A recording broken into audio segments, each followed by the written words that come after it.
Okay. I hope you all can hear me.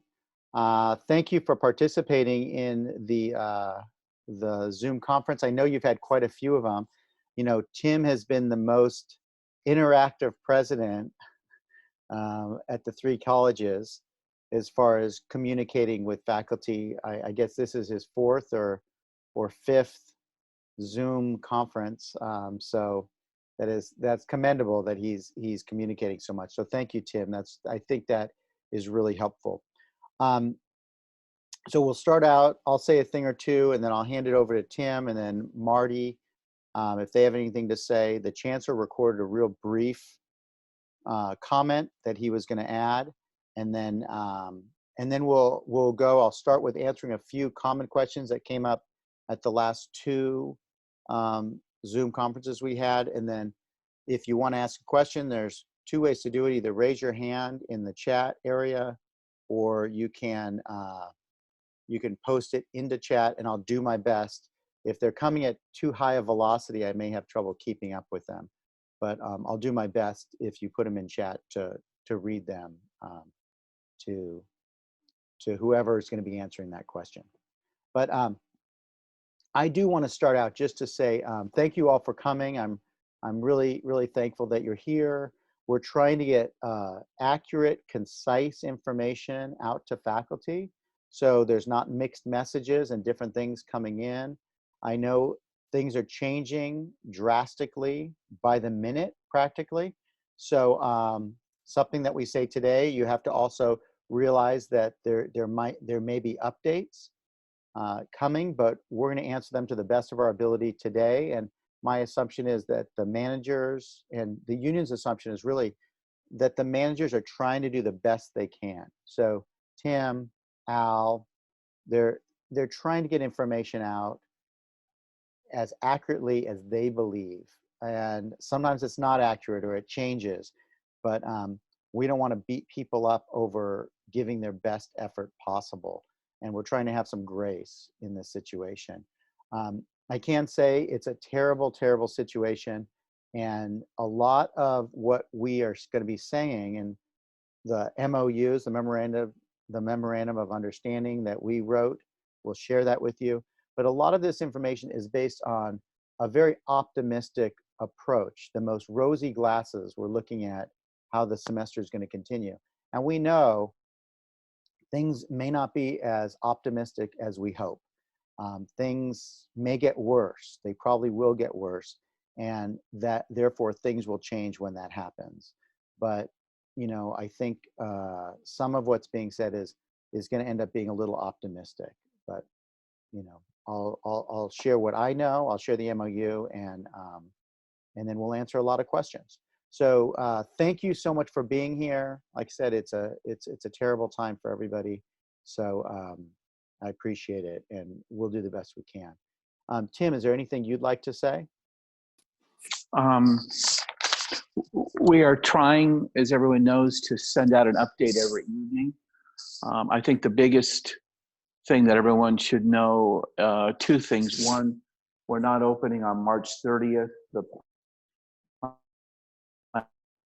And I just have to give a standing ovation to the faculty, to Marty, to Laura, to the trainers. We have transitioned over, I think, about 99% of our courses from on-ground to alternative teaching methods. And the areas that we are still working on primarily are Cosmo, CJ, nursing, and a couple of others. The faculty are working with the deans in Albert, and I just have to say, based on the work we've done this week, I'm confident that the creativeness of our collective family will come up with a solution to help students. I'm glad we're here, and I'll answer and give the best and the latest, as Rob said, information. I keep telling people as of 1:09 on March 19th, this is the best that we got, and it could change for the rest of the day. So thanks for setting it up. Thanks, Tim. And you broke up a little bit on my end. I don't know if you broke up on everyone else's end, but what Tim was referring to is there's a health department order that there's no meetings or gatherings of any size, public or private, going through March 31st. So the order goes through March 31st. I think that's what you were referencing, Tim, because you kind of broke up a little bit. Yes. Okay. I'll So, move to a different place, and hopefully this will be better reception. well, it was actually perfect except for that one little sentence, unfortunately. Yeah, ironic, right? Yeah. Okay. So, Yeah. So go ahead. if I break up, let me know, and I will jump around to find the best place for reception. Okay. And so the order goes through the 31st, that there's no gatherings over, with just no gatherings, public or private. I'll pull that up while Marty's speaking, and I could show it to you, that health order. So, Marty, is there anything you'd like to say? I would. First of all, the faculty's just been doing a tremendous job. I mean, all around. I'm getting lots and lots of emails, but the ability to help each other has just been astounding. So we have just sort of handled everything that's coming our way, and we're doing the best we can. But the positive spirit that I'm seeing from faculty to faculty is really quite impressive. So we certainly have a few questions, but I think they'll be answered here today. So I'm really proud of everybody. Thanks, Marty. Thanks, Marty. Since Tim mentioned that health order, before, the chancellor has a real short welcome as well. But before we get to that, let me just show you the health order so you can see what it says. I have it on my computer. So let me just share that really quickly. And sometimes there's hiccups with this, but I'll do the best I can. So here's the health order. And you can see that basically it says, number one, all public and private gatherings, including places of work occurring outside of a single household or living unit, are prohibited. And it gives a bunch of exceptions further down as far as going to the grocery store and things like that. But it's saying that meetings will not happen. And you can see right at the top, it says that this is effective through March 31st. So basically, we can be as optimistic as we want, and we can hope that things will get better and that there'll be a miracle and this virus will go away in the next couple of weeks. But if not, then it appears that this health order may end up being extended. And we have an MOU to kind of deal with some of that I'll share with you later. But that was the health order. So let me play the chancellor's welcome, and then we'll go from there. Thank you to the members of CFE. This has been an unprecedented time for the district, and I think for almost all of us. We haven't lived through an experience that's brought these kinds of effects. Even 9/11, we didn't close the district, but here we are with coronavirus, and we are closed. I want to thank the members of CFE, the faculty, full-time and part-time, for the work you've been doing this semester and for getting through this incredibly difficult and challenging period that we're going through right now. I know that the direction you've been getting has changed, sometimes hour by hour, because of the way the information is coming to us and the way this story just keeps developing and changing. So I wish it had been smoother, but that is what it is and where we're at. So I'm happy to answer some questions, and I understand, Rob, that you've got a couple you'd like to ask. I do. So I've been getting quite a few questions from our faculty members, so I wanted to give you a couple of them. One is, will full-time and part-time faculty be paid during this shutdown? Yes, from our standpoint, faculty, both full-time and part-time, are on duty right now. And you've been asked to work from home, to continue preparing classes, to go online. And for those of you who already teach online, we're asking that you help your colleagues get their classes online. And so because you're working, we're in a semester, you're going to get paid. And frankly, I would project that out to the end of the semester. I don't see anything that would change the status of any of our faculty between now and the end of the semester. If you're paid now, you're going to be paid for the semester. Let me get back to where we were. Okay, so that was the chancellor there. That was his take on getting paid. He does have he has one other answer that we'll get to later. But first, I did want to mention that basically a couple of the questions we were asked. So let me just start off with that, sort of the low-hanging fruit, and then we could start asking many, many more questions. So let's start with summer school. There was a question at both of the last two conference calls that asked, is summer school going to start at its normal time? And what are the, just in general, what are the plans for summer school? This might be a good one for Al, if Al's on the call. Al, are you there? And be sure to unmute your. I'm here. Do you want to take that one?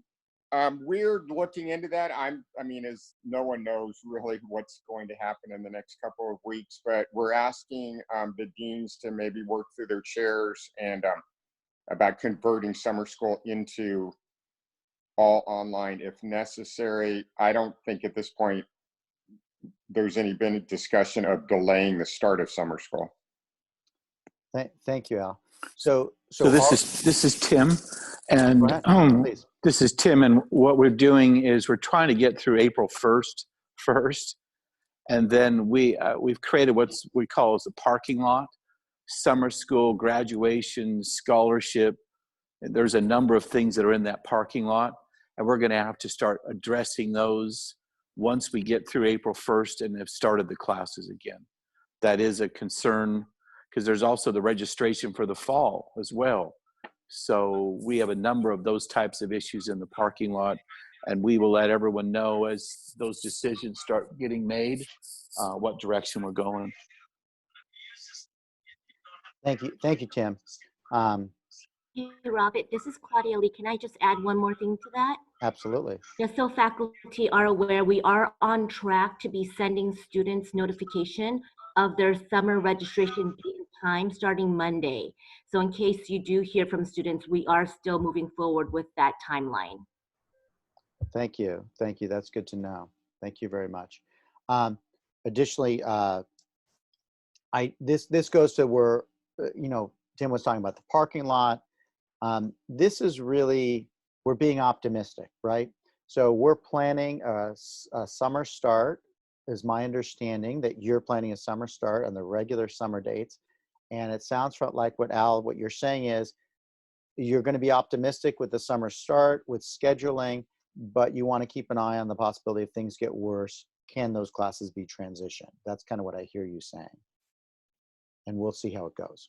And you're muted. You broke up a little bit there, but yeah, I think just being planned for as many options as possible, being optimistic, but also being prepared. But we're expecting the start date to be the same. Is that correct? I think did you ask projecting the start date to be the same? Yes. Okay. For now. Yeah, everything. I think one assumption we have to make with everything that happens today is this is all for now. So I don't think this would extend our conference call quite a bit if everything we said ended up we have to say that. Let's just make that a blanket assumption that everything we say is really based on today's knowledge, right? Okay, thanks, Al. So there was another question, and this one only came up at the Golden West town hall that he just had for, that Tim just held for everybody. And this was about pass, no pass. I have to backtrack. I'm sorry. I'm going to backtrack and address one of the questions that's in our chat room. That will summer school only be offered to faculty who have taught online? Meaning that just in case it has to be transitioned to online, are the deans only going to select people who have experience teaching online, or is it going to be open to everybody? And if it has to be transitioned, then it's transitioned. Does that sound right? That'd be good from Al. Yeah. But there's a lot of questions, but no, I don't believe any more than there's been any talk of changing faculty that have already been scheduled, just like we're transitioning right now. That would be my thought, that it would is exactly what we're going through now, except we would have more time to prepare. Okay. And that would be something that be nice if there was consistency across all the campuses, that faculty are going to teach the folks that are on that priority wheel that we have, and not assume it will be online. So teach, assign that to anyone. And if it has to be transitioned, well, everyone will have some experience transitioning classes, because that's where we are right now. So that, Right, and I'm pretty sure most of summer school has been assigned already. okay. Very good. Thank you for that. There was a question from on the chat that said, are we still responsible for dropping students? Do you want to take that out?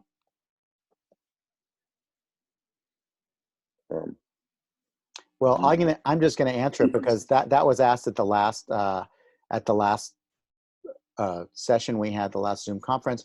And the answer was yes, you're still responsible for dropping students. However, everyone's hoping that faculty would be much more liberal with their attendance policies. It would be good if you have that in your syllabus to, if you choose to update that, send it to your deans, so you're communicating with your dean that you have new expectations. But if maybe it was 1 or 2 weeks before, if you change it to 3 or 4 weeks, that's fine. But you still are responsible at some point, if students are not attending for long periods of time, to clear your rosters. So that's still an expectation. So I see a question here. What about getting paid during the week off? I think that's what we're saying here. And then about extending the semester. So one thing at a time. You just heard from the chancellor. He said everyone's going to get paid. That's not an issue. And we'll get to extending the semester in just a second. So there is another question here about equipment, access to equipment. This is a common question. I don't know if Claudia will have an answer to this, Tim or Albert, but Coastline has loaner laptops available. Orange Coast College, they're all checked out. I don't know the status at Golden West, whether you have loaners, whether you have plans for computer labs on campus with social distancing. We don't know access to computers and Wi-Fi. What's your plan? Would that be Claudia or Albert or Tim? I don't know. Go ahead. Claudia, Go I can ahead. speak to it for the students. We are actively working through faculty as well as through special support programs to communicate with students and compile a list of those who have a need for a Chromebook. So hopefully by the end of day tomorrow, we'll have our first list of students, and we are expecting to start distribution of those Chromebooks next week, so that they have a little bit of time to get familiar with the Chromebook before classes resume. Okay. Okay, that's very helpful. Now, one thing that came up, a question I had was, so we're in different times right now. Normally, because Chromebooks are Wi-Fi only, normally some of these students would just go to Starbucks and they'd get their Wi-Fi, or they'd come onto campus and sit on campus and use the Wi-Fi, and that would enable their Chromebooks to be useful. What's the plan for the campus to provide Wi-Fi for those students that need to access, whether they're using the Chromebooks or any other way of accessing? What's the Wi-Fi plan? So we've notified students via an email and also on the app about the charter. Different cable systems are offering free Wi-Fi for the next 60 days, I believe. We also just started having conversations about potentially opening up a lab for students, including the social distancing, so that they can potentially come to campus if they need to complete their assignments. That's just the beginning of the conversation, so we'll work out those details and get that information out once we have it. Thank you. And there was a suggestion, by the way, made. It was mentioned by the Dean of Administrative, the Vice President of Administrative Services at Coastline. They have Wi-Fi in their parking lots, so they'll be notifying the that's a good idea. Campus security to not to I don't know, let's say hassle students that are in there, work on their computers. And they also were thinking about setting some chairs up that have distance from one another on some of their campuses, some of their sites, because you do have that Wi-Fi out in the quad and those other areas that maybe students can come and sit in a chair, spaced out from other people, with some social distancing, and they could still Great idea. access Wi-Fi. So please just keep the faculty up to date on how students who don't have Wi-Fi, other than the charter thing, Yes, absolutely. So Rob, we do have some computers, laptops for faculty. We've asked the deans to reach out to their faculty. Our IT, the Golden West IT department is going through and trying to get all that technology ready. And so if there's a faculty member that has an issue, reach out to your dean, and we will do the best that we can to meet that need. As far as coming to campus to pick things up, I'll give you an example. The biology and chemistry faculty have been absolutely amazing. And part of the deal in supporting them is they needed access to the labs, take pictures, or do whatever they need to create their virtual labs. They're working with their dean on setting up times where they could go into the lab to get those whatever materials or do whatever work they need to do. It all needs to be coordinated through campus security, because we really are keeping the campus closed. So anyone that wants to or needs to go to campus to get something, to do some short work, then please work with your dean and campus security, and we'll make it happen. Most people left on Friday thinking, we'll see you on Monday, not knowing of the change that would occur on Sunday. So that being the case, we need to be sensitive to the needs, and I think we have been for faculty coming onto campus. But again, Rob, as things are changing so quickly, what I have told some faculty is assume you get one bite at the apple. So when you're in there, take more home than what you think you're going to need, because we don't know whether we'll even have the ability shortly to grant access to the campus. If we do, then we'll continue going down this protocol. But if it changes, please take what you need now with this one opportunity.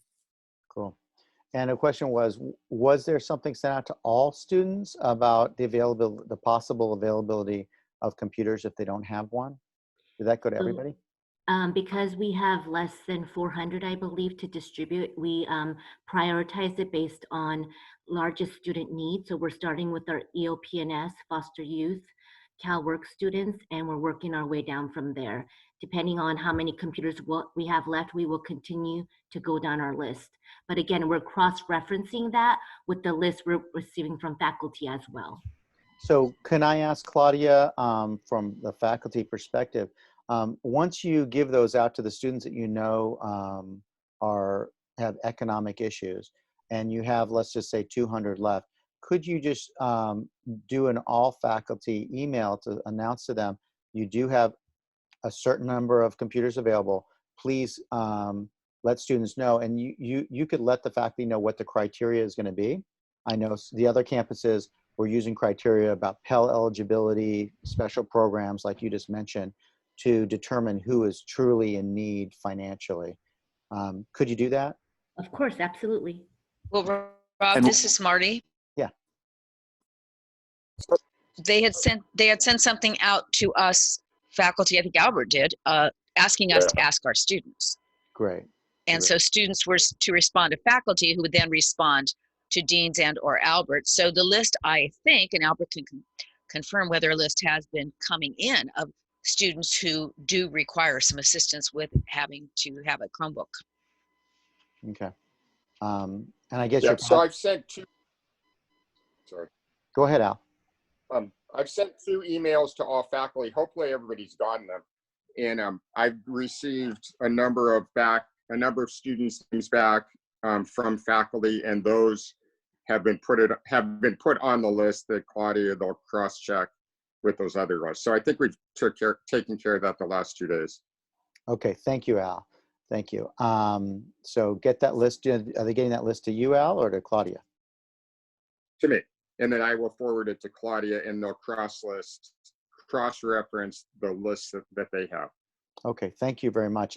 There's a question in the chat about what are we going to do about positive attendance classes? That's got to be to you, Al. You're the There's been a couple of different directives from the state chancellor's office. If it's synchronous instruction, I believe, I'm drawing a little bit of a blank here. I don't have it in front of me, but we'll follow whatever direction the chancellor has, state chancellor, and if it's not positive attendance, we can't do it, then we estimate based upon average apportionment, is my understanding. Okay. And we're also, the biggest area is non-credit, and Kay has been working on this, and we still have 10 days between now and school starts. So that's one of the critical issues that we are working on right now to determine what we're going to do with that area. I'm on a statewide phone conversation tomorrow with the chancellor's office, and I'm hoping this is one of the issues that will be resolved at that meeting. Okay, thank you. I think this is probably a good time to show you the MOU that we just signed and that was just board approved last night. Some of the questions coming in are related to that, and that has to do with canceled classes, expectations about meeting, because like I said, we're looking at the best case scenario right now, and things may not go the way we're hoping. So it would be good to see what would happen in the event that things are worse. So let me just show you the memorandum of understanding first, and then we could answer questions. Hopefully that'll answer some questions related to that. So let me just screen share that. So hang on just a second. So here's the memorandum of understanding. Does everyone see that? Hopefully so. This was just a board approved last night, and I highlighted a few areas on this that are relevant to our situation. The first is this week. You could see one of the questions that was coming in. We got lots of emails. Effective this week, all classes, counseling, and library services, with the exception of the military program at Coastline, will be suspended without loss of compensation to faculty. So it's important to note that all faculty will be paid for this week's work. Okay, and I know John just said that on his video. So that's the first thing in here, no classes, however, you'll be paid. The next thing is, it talks about classes, these positive attendance classes, activity classes, lab classes that cannot be transitioned. Okay, so the first thing is, this part is for classes that cannot be transitioned to distance education of any sort. So, so in blue, parties recognize that it may not be able to schedule courses that cannot transition into an alternative format by March 30th, which actually is now March 31st because of the Public Health Department order. Because of public health changes, any such cancellations will be without a loss of pay. So you can see here, it's saying that if, say, the public health order that is in effect until the 31st of March gets extended, which personally I anticipate it will, and classes are canceled because of that, faculty will not lose compensation because of the canceled classes, okay? And then it goes on here about office hours, because another question we got was, are you responsible for your office hours? And the answer is yes, you are. And currently, those office hours will be essentially the same time as you have in your syllabus. Now, you may change that. So the assumption is your office hours will be distance office hours, but you need to communicate with your dean that those office hours will not be on campus, how you're going to do them. So if someone contacts the office, they know how to direct those students. So your office hours, we're assuming, will be remote, but they can be on campus if you want. And if you make changes to those office hours, please let your dean know. That's the yellow part right here. So you'll communicate, okay, if you want to change your office hours or if they're going to be remote. It's your choice. Excuse me. I promise I do not have the virus. So next, the librarians and counselors are to work with their deans, their division administrators, to create a remote schedule consistent with the contract, which is just your number of hours, which is 33.75 hours. The deans should be as flexible as possible to offer remote assignments. However, we do understand there's going to be some services or some tasks that must be done on the campus. So you'll work with your dean, but the assumption is your schedule will be a remote schedule. And then if there's a couple hours that have to be on campus, you'll work with your dean on that. But it should be primarily remote, okay? That's the blue part right here. And finally, we have part-time faculty, part-time counselors, and part-time librarians will not have their spring 2020 LHE reduced. Now I realize librarians and counselors are all faculty. This is the council for the district, specifically separated all those out. So this is not me saying that counselors and librarians are not faculty. It's basically saying everyone we represent will not have their LHE reduced. That's important. This is not an opportunity to save money in the budget, okay? And then finally, evaluations for the spring are done. There's not going to be any evaluations for the spring, all right? That's this part right here at the bottom where it just talks about evaluations. Now, finally, we do have a transition plan for some compensation for your classes. It's not a great deal of compensation, but the Coast Federation of Educators has a fund with the district where they set aside money for training. We had about $580,000 in that fund. So we're going to get rid of that money. We're giving it, we're going to use it for online transition for all of our faculty, all of our members. So what this is saying is that if you have one class, let's say you have a whole schedule on campus of Political Science 180, Intro to American Government, and it's 5 classes. The first class, you get $100 for transitioning it. The others, you get 50 apiece. So it would be 100, 150, 200, 250, $300 total. If you had 5 separate classes and it was all different, not sections of the same course, but all different courses, it would be $100 per course for a maximum of $500.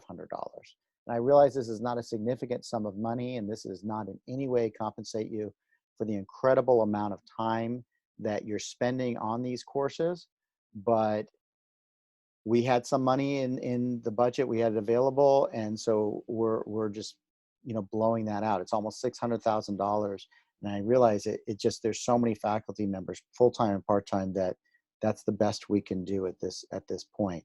So there will be some compensation for transitioning your classes. It's not you're not going to be taking a fancy vacation, but it is some compensation.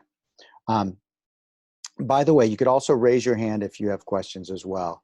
We're going to be, by the way, that compensation model does have a flaw, and the flaw is that some classes are classes and labs, and these are separate, and you'd have to transition them both separately. We'll be working with HR on a solution for that. So we don't have a solution at this point, but we will have one going forward. Okay, so that's a flaw that we see. So, okay, so I'm going to move on, and we're going to get to the point that we're dealing with the reality of our situation of classes being canceled when people get sick and things like that. But right now, I'm going to try to answer some questions real quickly.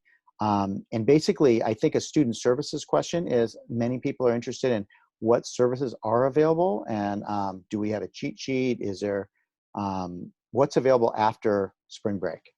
Claudia. So this is Claudia. So we are working with Pam, our PIO, to create a landing page on our website that will list all the different student services and all the different modalities that they will be offered under.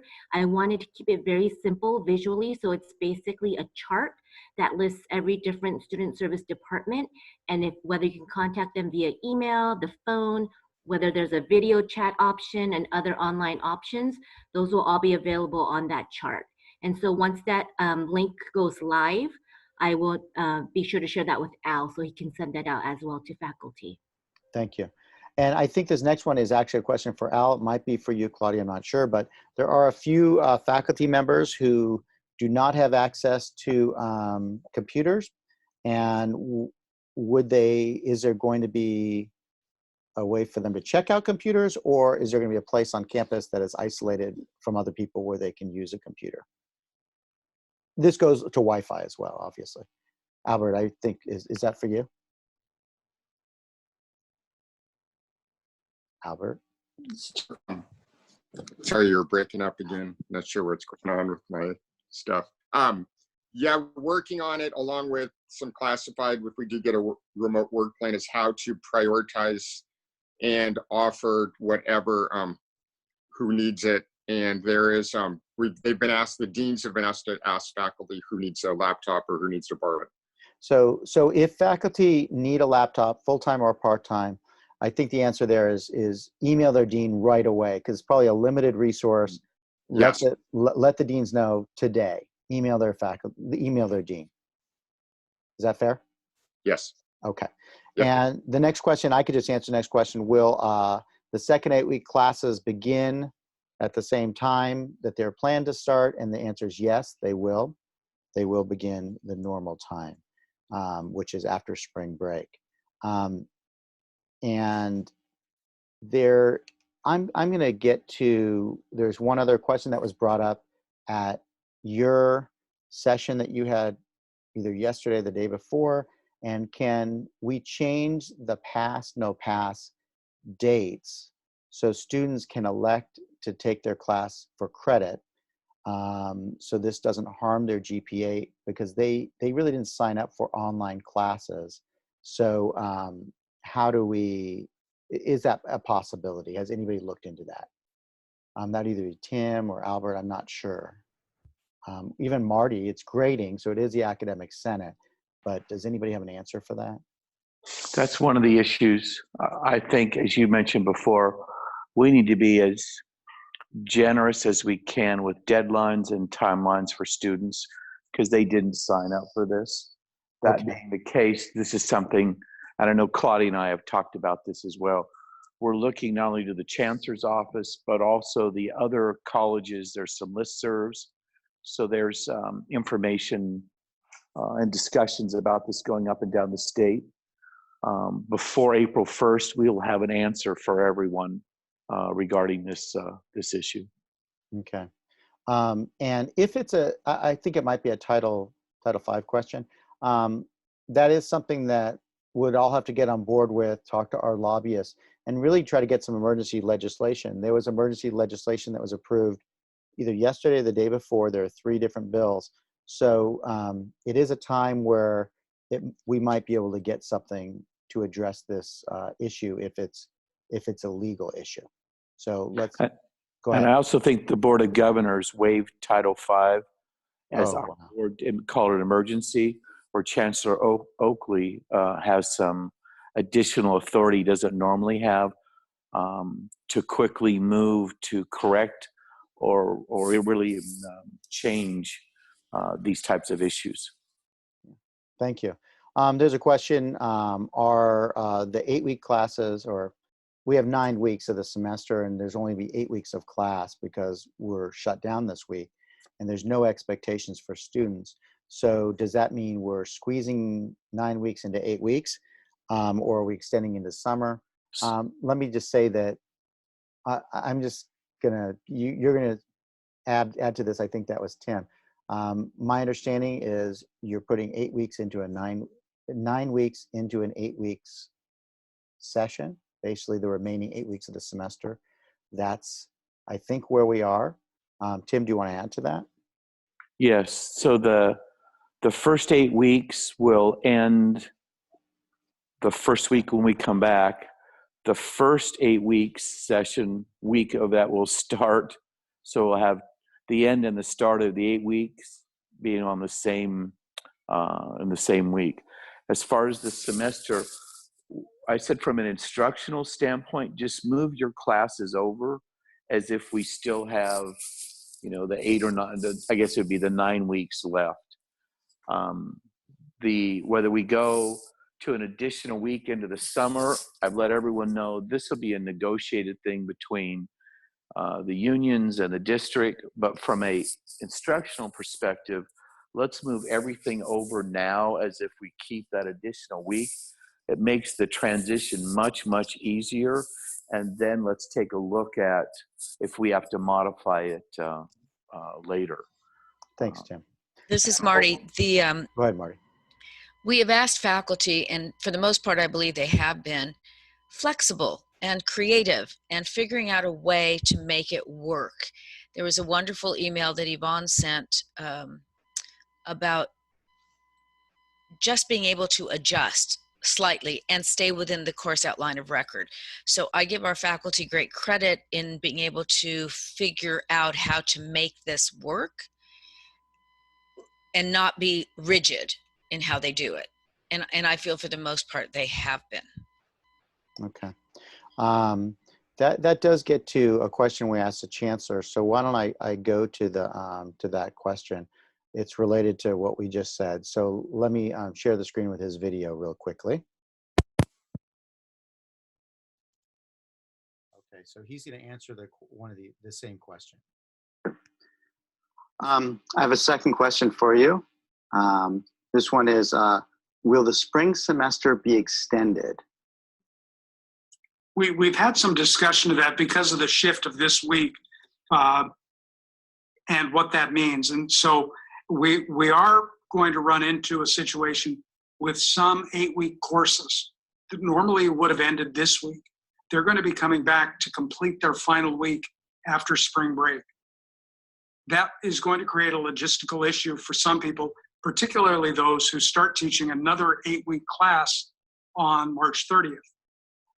We're going to have to work through that. We've got a little bit of time here to figure that out.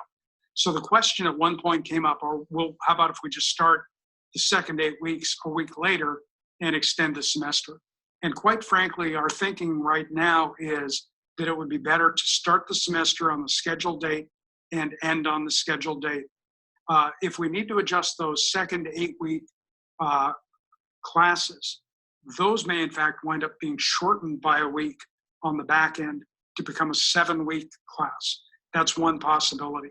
But again, we're working through that. Our expectation at this time is that the semester will end as scheduled. Okay, so there you have that the chancellor expects there not to be a 17th week semester, and that would be something that was negotiable. We feel that that's not where we want to go. The goal is to finish the semester, which would be to take those 16 weeks and essentially put them into 15 weeks, which would shorten the semester a little bit for the content. That's the assumption. Remember, we're going off the best case scenario. So we know people are going to get sick. There may not be a way to get substitutes because so many people, hang on, I got to mute everybody here. Let me mute everybody. There we go. So basically, we're going under the assumption it's kind of business as usual, but it's just from a distance. But we know many faculty either will get sick and we'll try to get a sub, but it may not even be possible. So these are a lot of unknowns here, but our plan is not to extend it by 1 week because if there are catastrophic things that happen, 1 week doesn't make a difference. Things are falling apart. So I don't think 1 week is realistic by adding to the semester. The other thing is some faculty may not be interested in converting their class, and that's a legitimate issue. We're offering a retirement incentive. We have faculty that have taught face-to-face for the last 30 years, and now for the last 8 weeks of their career, we're asking them to transition their classes. Some may just not do it, and that's possible. I hope everyone does. It's my hope, but I'm trying to be realistic here. If you are either unable or unwilling to transition your class to a distance education class, you need to contact your dean right away, and you need to tell them you're not transitioning your class so they can get a substitute, and you will end up being on leave for the final 8 weeks of the semester. You'll be on leave, and you'll use whatever leave you have to move on, and if you don't want to transition your class. But we need to know that. I'm sorry, I don't need to know that. I misspoke. Your dean needs to know that right away, that we understand there is a reality there. Some people may be unable or unwilling to transition their class. Let your dean know. We'll have to make accommodations for that as they happen. Okay? So that was a question that happened, that came up. And, you know, I already addressed in the MOU, if people start getting sick and people can no longer teach their classes, the first thing that I've been told is that the management will try to find a sub. But it is possible those substitutes might be sick. That is very likely. So what would happen with that class? Well, if it has to be canceled, you'll be compensated for it. Unfortunately, students will be harmed. And we know when these things happen, these situations are tragic. It's going to get worse. We know people are losing their jobs right now. And we already know people who are the most vulnerable among us are the people who are hurt the worst when disasters strike.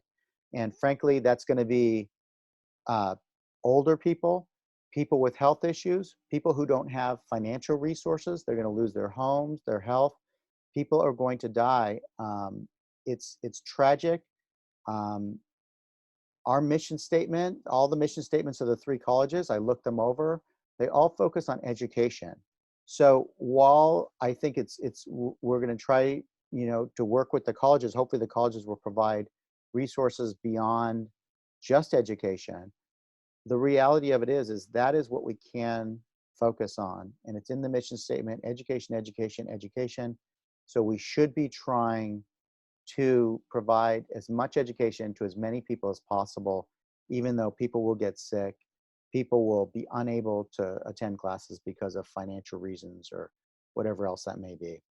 There was another question about the decision-making structure of the campuses. What about committees? What about meetings? How are we doing that? How are we going to be holding meetings? I guess the Senate would be a great starting point. Marty, do you already have plans for what the Senate's doing? Yes, we will be holding our meeting through Zoom.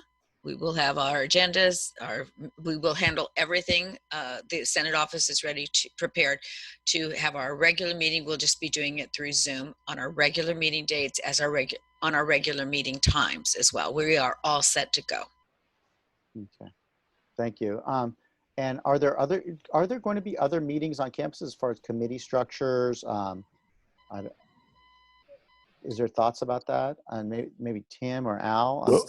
We'll be having a president's cabinet meeting. And again, in the next 10 days, we're going to have to sort out which are the key committee meetings that we need to continue. My guess is curriculum as well. And then we have one meeting left scheduled, and we postponed it to April 7th, and it'll be via Zoom. Okay. There is a comment that's a salient comment here. 2 things here, which is how do we plan online if we don't know the end date? You have to assume the end date is the end of the semester. It's going to have to be negotiated. We really feel strongly it is going to be the end of the semester. I cannot imagine that it's going to be extended 1 week. It's just, that doesn't make any sense. So that's where we are.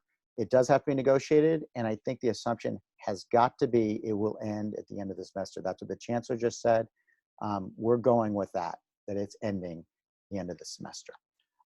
So that will help you plan. The next thing is, I think there was a question that says, I think there's some issues with Banner because second 8-week classes are showing that they have time conflict with current classes. That's something for Claudia to be aware of. There may be an issue with Banner.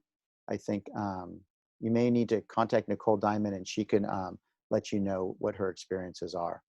I'm going through the questions real quickly. Yes, the question is, the assumption is after this is not the new normal. We don't expect that classes from here on out will be offered online. I think that's unrealistic. This is an emergency situation. So the question was, is this a foregone conclusion that we will not be transitioning back to campus for the remainder of the semester? The answer is, that is the conclusion. Do not expect to be coming back to campus before the end of the semester. Do you want to affirm that, Albert or Tim? Yes, that we've told everyone that even if the whole world changes and we could, I don't want to have students go left, right. So the plan is we will teach out using alternative teaching methods through the rest of the semester. Hopefully when the summer comes, we'll be back to normal and we can decide what the next steps are.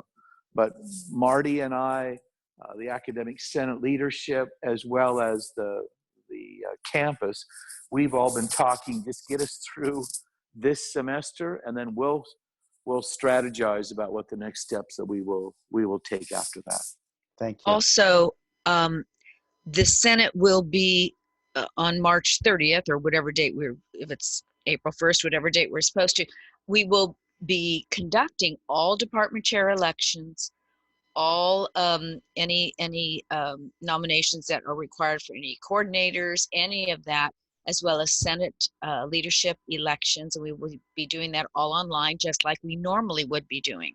So we need faculty to be aware and to be on the lookout for those opportunities and to react as they normally would. Good. And a question for you, Marty. By the way, some OCC faculty have joined our Zoom because we went over our limit at the last meeting, the last Zoom meeting we had with Orange Coast College, so I invited them to this one. And their curriculum committee is meeting via Zoom. Is CCI going to be meeting via Zoom? Yes, that's my understanding. Okay. And that Jennifer and Teresa have got it all set up and ready to go. The other thing that Jennifer had mentioned, and I did share this with Tim, is that because of the way our courses are constructed and the CORs, there was no need, she felt at this time, of course this might change, but there's no need to extend the semester because we have enough hours built in.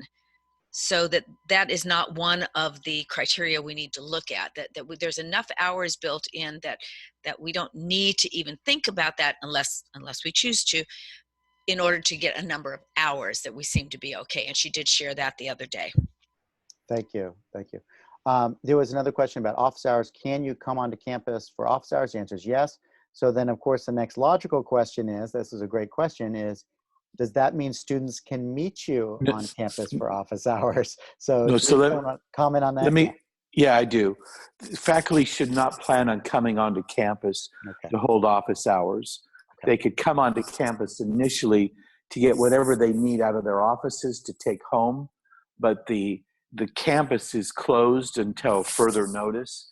So we don't want faculty or students coming. We do want faculty coming to get whatever they need to run their classes, but not to come and use their offices as their office space. For now, just given where we are with this crisis. Okay, thank you so much. That is another question that came up, which leads to what we talked about before. If a faculty member uses their office space, because that's the fastest computer with the best connection, and they don't have other connections, they need to contact their dean because there are other alternatives. Correct. A question was, because we have some OCC faculty on the call, we'll have to get that message out to all the OCC faculty as well, because this was not covered in the Zoom we had with the other two colleges, saying basically do not come on campus. That was not the message that was given out. So we'll work to get some clarity, because some of the goal of having 3 different Zooms is to make sure we have consistency among the 3 campuses. So we'll be sure to get that message out to faculty. The desire is really, for health sakes, don't come to campus. There is another MOU we're working on. Absolutely. Yeah, and there is another MOU we're working on with HR, which is for faculty that right now the assumption is that there'll be this social distancing, which I'm very skeptical will even happen. But if in fact the activity or the lab classes, like a welding class or an automotive class, is actually, or a dance class, is held on campus? What if the faculty member is over 65 or has health conditions?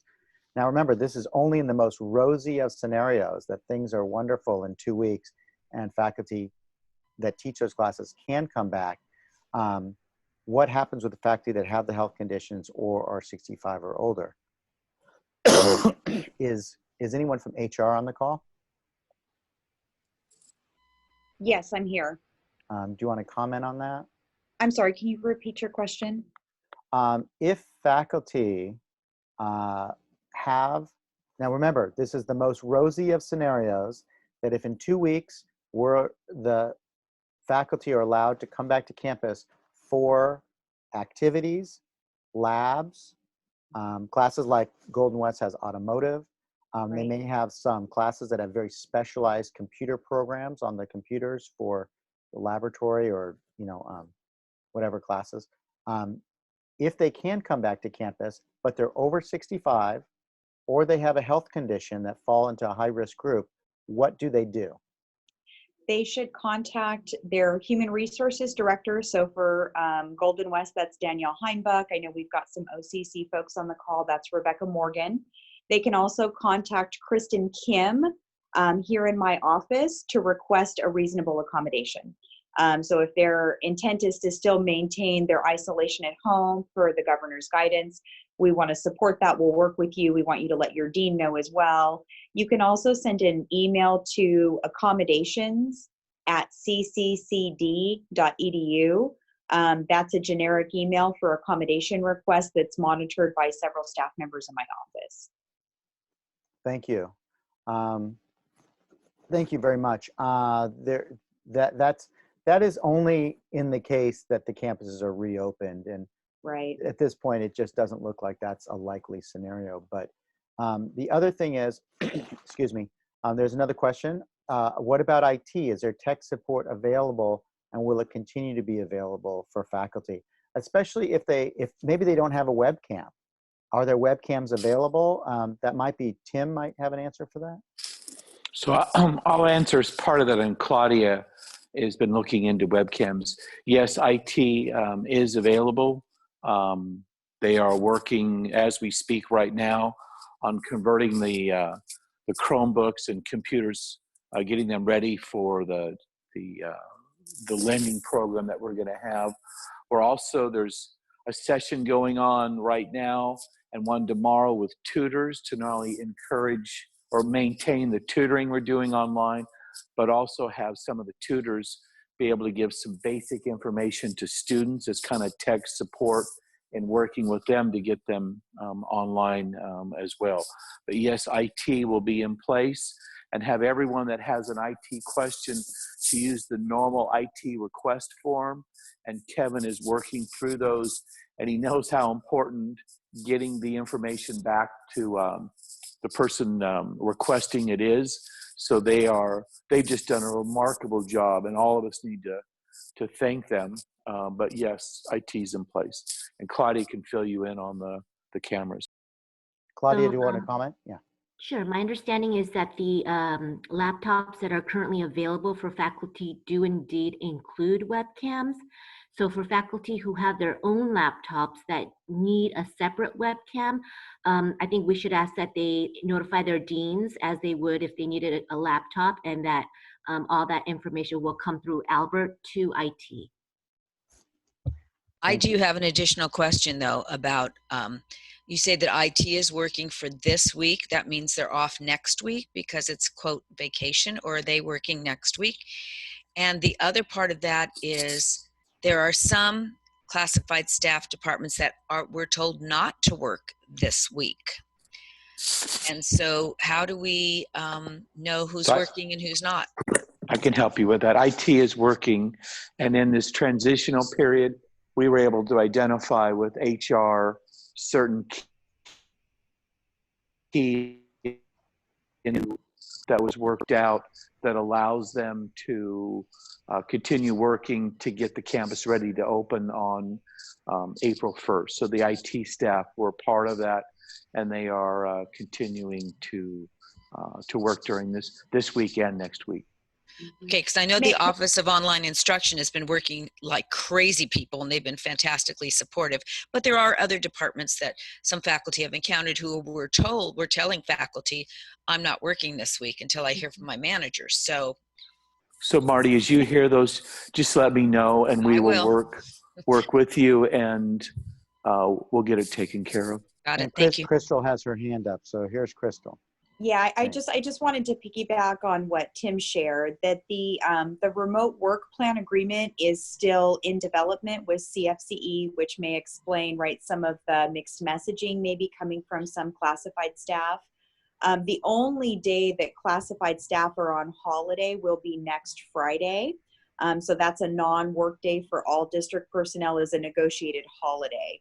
But the rest of the week, as Tim shared, we're going to be expecting staff that have been identified as key and critical that need to kind of help with these support functions during the transition to still be available as we continue to work towards a more robust sort of remote work plan for classified staff at large. Thank you. We have a few more questions about what about students who, well, before I get to that, let me first say, we'll get the message to the OCC VPI to send something about coming onto campus, get your materials. The expectation is that you are not on campus. We'll get that to Kevin Ballinger, the VPI at OCC. Moving on to another issue, a great question here is, what about students who cannot transition? What happens with those students? What do faculty tell those students who simply cannot transition? Any comments on that, either Tim or Al, probably Albert, or even Claudia? This is Claudia. I can share that we are actively working with the State Chancellor's Office, specifically Rhonda Moore, the Vice Chancellor, to get that kind of guidance that we can share with students, because this is an extenuating circumstance. So whatever appropriate options we can provide to students, as a district, we need to be consistent in that messaging. So once we have that, we are expecting something either today or tomorrow from Rhonda Moore. We will be sharing that. Thank you, Claudia, for that. That's actually something we'd like you to share with Kate Mueller. That came up at the Coastline, their session, that this new category of W's with extenuating circumstances, our assumption is that if there was ever an extenuating circumstances, this is it. So it extends the deadline for dropping classes with W's, and that would be applied. It sounds like you're saying that would be applied in these situations? Correct. The latest guidance we received on the 13th was that, in fact, we can also allow students to withdraw without getting a W on their transcript, but that also has other ramifications in terms of progress, probation, financial aid. So those are the secondary kind of communication we're waiting for the Chancellor's Office to respond on, so that when we do share information with students, it's comprehensive and accurate. So the question is going to be, because I know our faculty are very interested in this, nearly everyone is going to have somebody who simply cannot, they didn't sign up for an online class, they don't want to do an online class, this isn't for them, maybe their grades may be harmed. So what is going to be the process for a faculty member? Is there a cheat sheet for them that they could just email the step-by-step process, things to consider, who they can talk to? What's your advice on that, Claudia? Right. I do think we need to make it as simple and as seamless as possible for students and faculty. So once we receive that guidance, the three VPSSs will work together to ensure that we create a process and protocol that's shared throughout the district. But again, I agree, it needs to be simple and seamless for both faculty and students. Yeah, thank you so much. And please share that. That'll be very helpful. Absolutely. Thank you. That's good to know. And I realize there are implications for students on that. Now, there's another big one that came up, and I know we're running over time a little bit, so if you have to leave, that's okay. There was a question about so many faculty have children that are out because the schools are shut down. I guess the assumption is you're working from home. Is that the assumption? And you'll just be working with with your kids in the background or something like that. Is that the thought? Maybe HR, Crystal? Yes, sorry about that. No problem. Yes, we are expecting, right, anyone on a remote work assignment, right, and for faculty that have transitioned to teaching online. If someone has a particular challenge with childcare and you feel like you're not going to be able to fulfill your teaching obligations due to your childcare needs, please reach out and talk to us so we can work through what types of available leave you may have. We're here to support you. We realize not everyone's circumstance is going to be the same. It's not a cookie cutter. So if you need support, you feel like that's going to be a challenge for you to complete your class, please reach out to us and we can see how we can help. Okay, thank you so much. There's another great question here, which is with tutoring. Claudia, is there already a link on the student success website that will direct students to online tutors? The web page I mentioned is not yet live. I'm going to hand this over to Al. Tutoring's under Albert at GWC. I'm sorry. So it's okay. So he can share more about what's happening there. Sorry, could you repeat the question? I was trying to listen to the nursing faculty Zoom, and I'm not very good at it. You're multitasking. I'm sorry we're running late, Al. This is just simply a faculty member had a question to direct students to get student tutoring. I know it's online and there's distance tutoring available. Is that link available on the Student Success webpage right now? If it's not, it should be by Monday because they're actually doing the training today and tomorrow. So I would expect it to be live by Monday at the latest. Okay. A question about closed captioning with Zoom. It offers closed captioning that needs to be typed by, my understanding is from on my settings side, is it needs to be typed in by the moderator. Does anybody have any other information on that with Zoom as far as closed captioning? My understanding is it has to be typed in. It doesn't do it like YouTube where it'll give its best effort. Does anybody know any information on that? Zoom? Yeah, that's what I saw on the, if anybody does, you could speak up. It could be anybody if you know. I know that Marty and the DE trainers have been working on this. Chad, our DSPS coordinator, has been working with that group. I also think, from what I understand, Cranium Cafe, we just got the license for it, and that provides some captioning as well. But I know this is an issue, and this is, as I said, one of the things we are running or really concentrating on, or running as quick as we can, is this issue prior to April 1st. Okay. Okay, and then a question was about part-timers that need a laptop. Do they just contact their dean just like a full-timer would? Yes. Okay, thank you.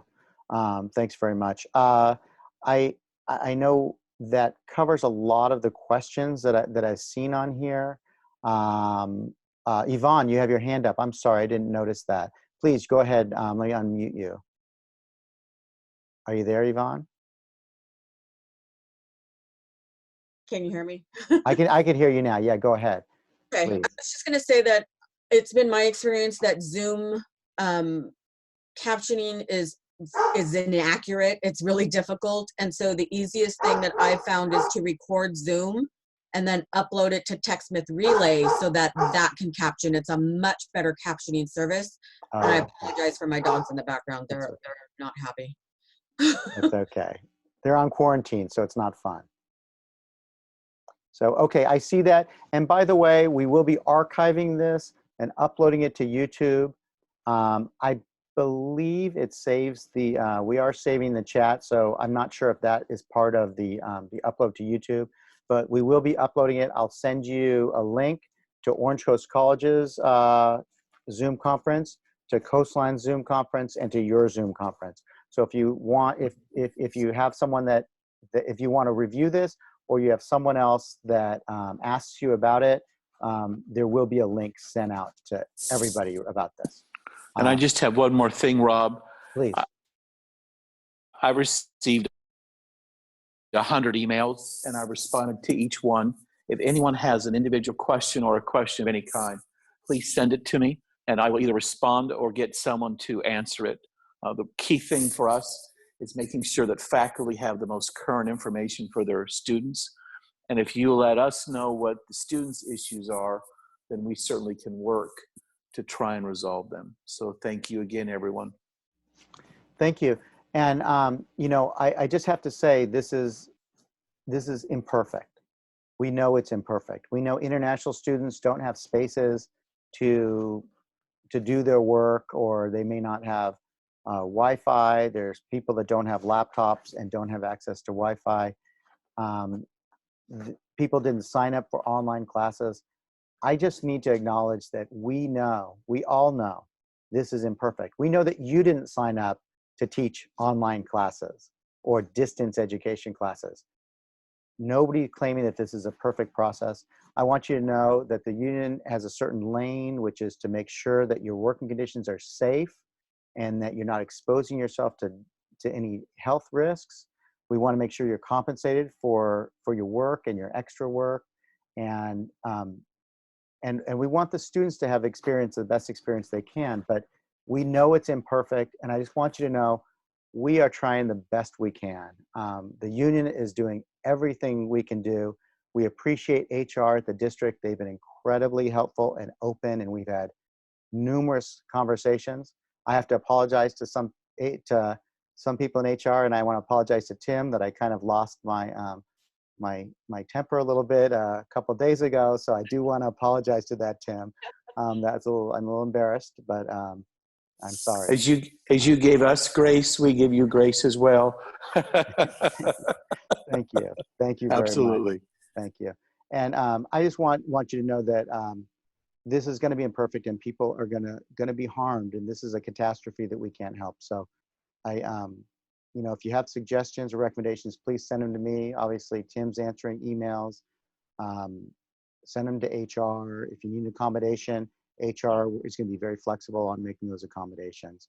So I really appreciate you all. I love working with you guys. It's been, it's been great, and it's been a great 20 years, and I really appreciate you. And it's a tough time. So stay healthy. That's really the very most important thing. It would be a complete tragedy if anything happens to our members. So please, follow the health advice and isolate yourself and stay healthy. And with that, I'm gonna sign off. Is there anything, by the way, Marty, is there anything you'd like to say to close the meeting? I would like to encourage faculty to reach out. You're not isolated. The Senate is here. I'm answering emails as quickly as I can, and certainly directing them to people who can provide information, but you're not isolated. So please reach out.